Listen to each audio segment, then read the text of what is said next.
Para sa nag-iisang Mrs. Dimagiba.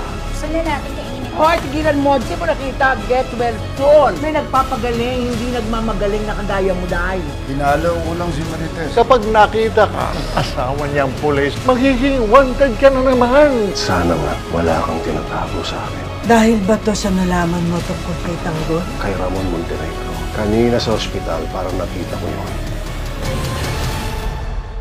Ang gusto namin ngayon, ay porsyento na kami sa bawat transaksyon na gagawin natin. Ilang porsyento ang gusto niyo? 20%. Napakagulang mo naman. Huwag kang mag-alala, Don Pakundo. Sulit ang perang ibabayad mo sa amin. Tayo na. Puntahan natin yung laboratorio na pinatakayo ko. FPJ's Batang Quiapo.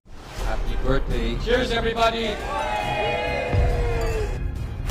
In fairness kay Lavender, Local flowers remind me of the mistress. Miss? Hindi mo ako maluloko. Anong pakiramdam? Ikaw naman ang nakagapos. Kasama ko ngayon si Jasmine Flores. What?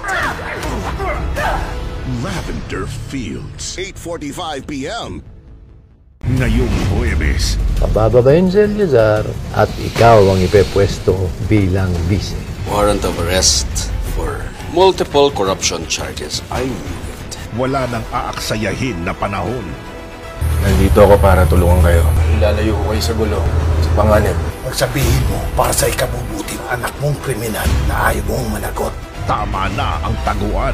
Finally, nahuli na rin si Moises. Moy! Traidor ka. A chapel will be built kung saan nahukay ang bangkay. Labasan na ng katotohanan.